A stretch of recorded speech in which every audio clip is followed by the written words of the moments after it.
Në Centrën e Mjekësisë Familjare 1, reparti i stomatologjisë funksionon në kuadër të kujdesit parësor shëndetësor, duke ofruar gamë të gjerë shërbimesh mjekësore, kontrolla si dhe tretmane për pacientët.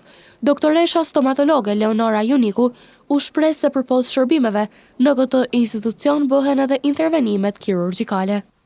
Në sektorin e stomatologjisë, i cili funksionon në kuadër të kujdesit parësor shëndetësor, ofrojmë një gamë të gjerë të shërbimeve, duke filluar nga kujdesi parandalus, domethënë preventim, edukimi shëndetësor, i cili ka të bëjë me mbajtjen e higjienës orale, vulosje të dhëmbëve, florizimi i dhëmbëve, pastaj ofrohen shërbime tjera si tretmane endodontike, që kanë të bëjnë me shërimin e dhëmbëve.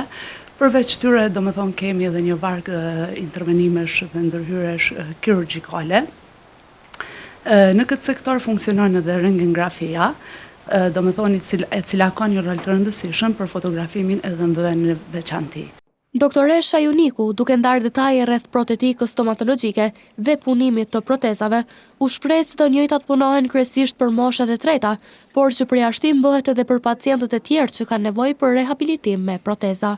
Rol të veçantë do t'i kisha dhënë lëmisë së protetikës stomatologjike, e cila merret me zëvendësimin e dhëmbëve të humbur, në ato raste kur kemi të bëjmë domethënë me ruajtjen e buzëqeshjes, estetikës, ruajtjen e strukturave kockore si dhe të fytyrës. Protezat të cilat i punojmë në këtë lëmi janë proteza totale, të cilat mund të jenë mobile, që lëvizëse, domethënë. I klasifikojmë në proteza totale dhe mbarohen në ato raste kur në nofullat e pacientëve nuk ekziston asnjë dhëmbë, ndërsa protezat parciale mbarohen në ato raste kur në nofullat të pacientit ekzistojnë disa dhëmbë dhe përmes këtyre protezave parciale bëjmë lidhshmërinë e dhëmbëve ekzistues, domethënë me këto lloje të protezave. Do të thotë këto lloje të protezave kryesisht i aplikojmë për moshat e treta, mirë po nuk bëjmë përjashtim edhe të pacientët tjerë të cilët kanë nevojë për rehabilitimin me këto lloje të protezave. Tutje stomatologja Juniku shpreh se duke marrë parasysh faktorin socioekonomik të pensionerëve dhe rëndësinë e madhe të shëndetit oral, shërbimi i protezave ofrohet falas për këtë kategori.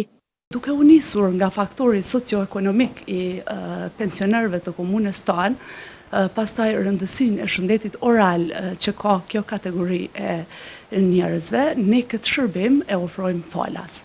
Domethënë në këtë kontekst, unë nuk e konsideroj këtë vetëm shërbim mjekësor, por kisha konsideruar një akt human me përgjegjësi të lartë institucionale e cila ndikon pozitivisht në shëndetin publik. Ndërkaq nga aty u bë ditur se në përditshmëri ofron shërbimet e kërkuara nga pacientët në të gjitha degët e stomatologjisë.